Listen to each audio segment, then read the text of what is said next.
Python is a versatile and widely used programming language, renowned for its simplicity and readability, making it an excellent choice for beginners and professionals alike. One of the features that set Python apart is its dynamic typing system, where the data type of a variable is set automatically based on the value assigned to it. Unlike statically typed languages that require explicit declaration of a variable's type, Python infers the type at runtime.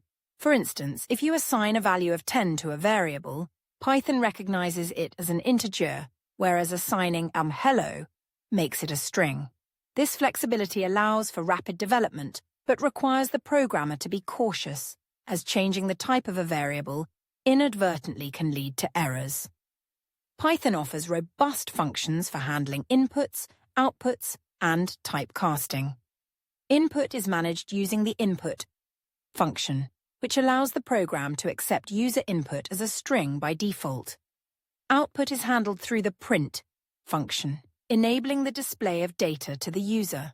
Casting functions such as int, say float, and str are available to convert data types explicitly, ensuring compatibility where required. For example, if a program requires numerical input for calculations, the string received from input can be converted to an integer using int input. Python provides operators for integer division and calculating remainders, which are particularly useful in mathematical operations.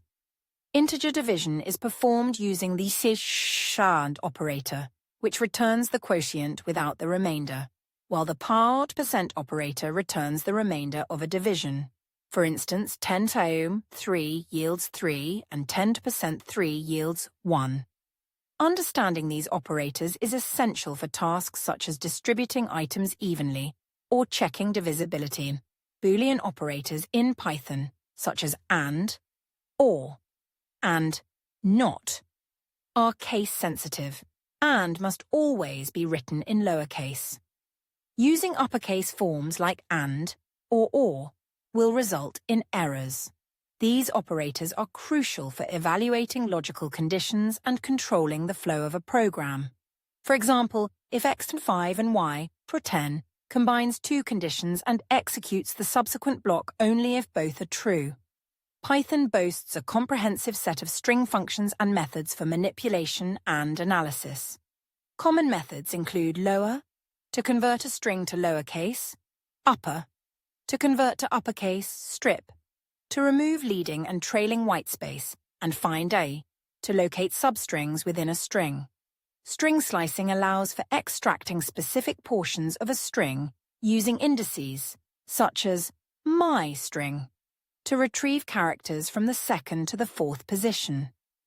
These features are invaluable in applications like text processing and user input validation. Lists in Python encompass all the main features of arrays and offer additional flexibility. A list can store elements of different data types, unlike traditional arrays in some languages that require uniformity. Lists support dynamic resizing, enabling elements to be added, removed, or modified with ease. Operations like appending elements with append, removing with remove, and iterating using loops make lists a versatile tool for data handling.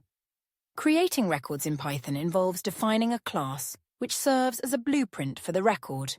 A class encapsulates attributes, data, and methods, functions, that operate on that data. For example, a class student might have attributes like name and age, and methods such as displayInfo. Once defined, instances of the class can be created to represent individual records, each with its own set of attributes. Indentation is a critical aspect of Python's syntax used to define blocks of code. Unlike other languages that rely on braces or keywords, Python uses indentation levels to signify where blocks begin and end. Failing to maintain consistent indentation will result in syntax errors. Proper indentation is essential for structures such as loops, conditionals, and function definitions, ensuring the program runs as intended. The range function is frequently used with for loops in Python to generate a sequence of numbers. For example, for I in range 5. Iterates 5 times with y case taking values from 0 to 4. The range-bound function can also accept start, stop, and step arguments, allowing for customized sequences, such as range 1, 1, 10, 2, to iterate through odd numbers from 1 to 9. Nested statements, including nested loops and conditionals, are vital for creating complex programs. A nested loop is a loop within another loop, often used for processing multidimensional data structures like matrices. Similarly, nested conditionals allow for intricate decision-making processes by embedding one if statement within another. In Python, new subroutines are created using the def-a keyword, followed by the subroutine name and parentheses. These subroutines, also known as functions, can accept arguments and return values. For example, def greet name, return. Hellos plus name defines a function that takes a name as input and returns a personalized greeting. Subroutines promote code reuse and modular design. Python allows the import of modules, which are pre-written libraries of functions and classes that extend the language's functionality. The import statement brings these modules into a program, enabling access to features like mathematical operations, math module, random number generation, random module, and file handling, OS, module. This modularity simplifies programming by providing powerful tools without requiring developers to build everything from scratch.